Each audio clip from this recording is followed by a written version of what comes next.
Silver is being pulled from every direction. That's just the bottom line. And not enough talk about it anywhere except on the alternative media channels, so it doesn't gain any traction.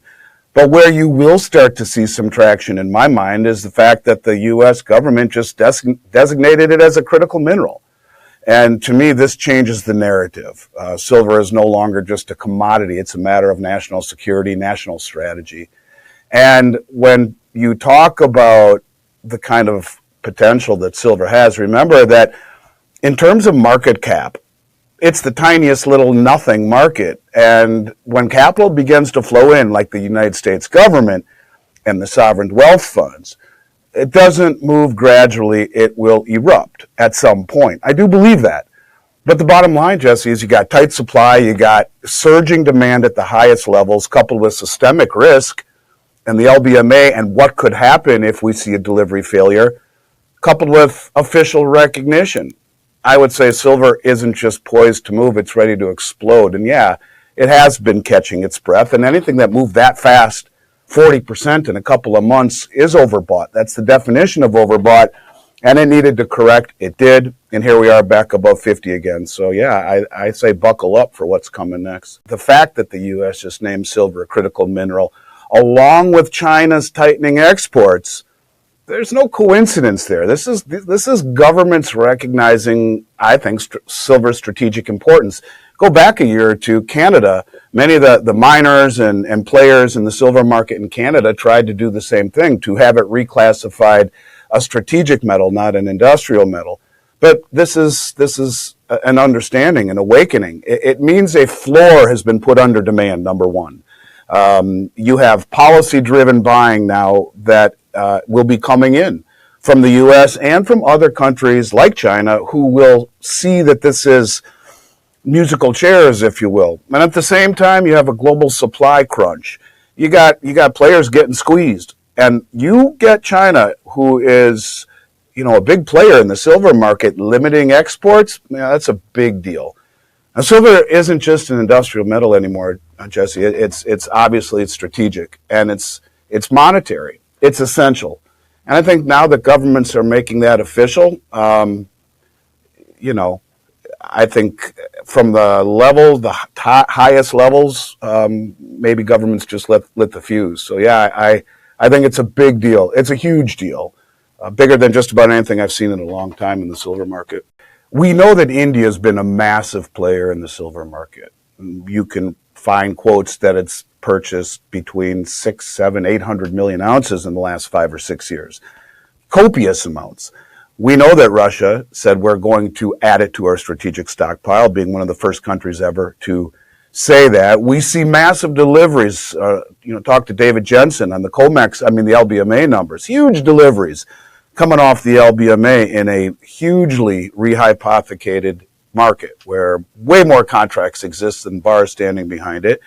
To your point, we saw Saudi Arabia jump in, and I think it bummed a lot of people out that they bought SLV, but the amount that they bought in SLV allows them to actually stand for delivery. I think there are a lot more countries that have been doing this just on the down low than we are led to believe. You look at China as the second largest producer in the world, flying all around South America, going directly to the miners. Sean Kunkun has talked about this, CEO Dolly Varden, where they go right to the miners, disintermediating the marketplace, buying doré and concentrate right from the miners, paying double what the West will, and sending it back to China to refine it. They control the majority of all the metal refining and rare earth refining, so they just put it on a barge and send it on back to China. But it's coming from the second largest producer in the world, so that should put a little bit of context into it. If they're making that much or producing that much, why fly all the way to South America to pay double what the West will to buy doré and concentrate and send it back for refining? I think you will see that. I think it's been there under the surface if you really dig. But I think a lot of countries, especially those in the BRICS, have understood that, silver is, and gold, this is a race for the world's commodities. And it's not just the precious metals, it's the base metals, it's the soft commodities. He or she who has the gold makes the rules, is how it used to be. How about he or she who has all the world's commodities makes the rules in the coming future. And I think that's what you're seeing. So, yes, I do think you'll see more countries and sovereign wealth funds probably at some point. It'll be more transparent what they're doing. But in a world where information travels so quickly, it doesn't behoove any of these players to let anyone know just how much silver they're gathering. And then look at the U.S. I mean, I don't care what anyone says. It ain't about tariffs. I've been saying that for a year now. It is not about tariffs. It is not about arbitrage. Sure, there's a little bit of that truth, but it's being reshored. And, I've been screaming this. Look, all this silver coming into the country can't just be about tariffs. That was the ruse to get it all back here. Some of it's flowed back to ease the burden at the LBMA. But what it really is the smart money trading ahead of the news. Like, they knew that this was going to happen. They knew that it was going to be reclassified a critical mineral. So what do? They reshore it. They say it's tariffs so that London releases it and Switzerland sends it. Oh, by the way, it's reclassified. I mean, everything that at that level that they do, you look at all the massive gold accumulation in 2016, 17, 18, and 19, and then the Basel III reclassification of gold.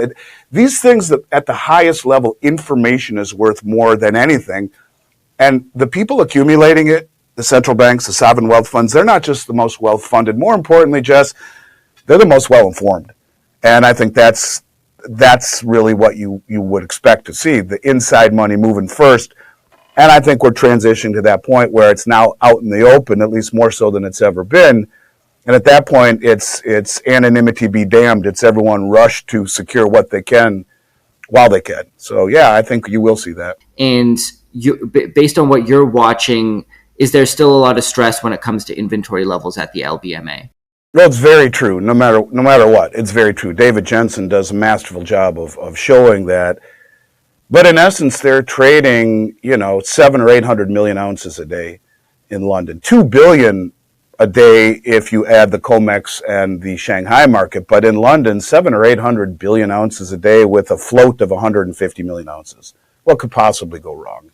And so, yes, they are. And I mean, you can simply say the silver inventories are extremely thin, and the pressure is accelerating. It'll be much greater if China and potentially the U.S. curtail exports. Part of naming silver a strategic element is that the U.S. can now very easily, the president can restrict and curtail exports. And this sets the stage for a potentially explosive reaction if demand or the systemic stress accelerates. What is the systemic stress? It's if one of these banks in London has a failure to deliver. And it's not just the silver market. These banks are connected to everything financial. And so you would expect to see a contagion, a systemic reaction reverberating through all markets. But yeah, I mean, the truth of the matter is London has been exposed as far as I'm concerned.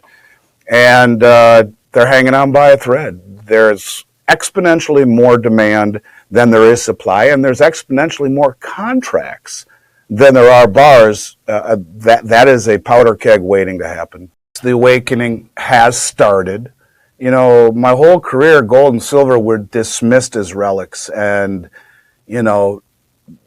even when you try to get a bank account in the precious metals industry, at least for many years, you were lumped in with marijuana dispensaries, strip clubs, liquor stores, gambling, casinos, kind of thing where, it's very fringe and very speculative and dismissive at best. And I think that's all part of the game, to push everyone into a system that is dominated by Wall Street and paper promises. But now Costco and Walmart, to your point, sell bullion, and even the media talks about dollar debasement. That's not normal. None of that is. That's all new. I would argue, to your point, we are in the early stages of a monetary reawakening because people feel something is broken. Most people feel it in their rising bills and their rent and their stagnant wages. They may not understand fiat currency or macroeconomics. I try so hard to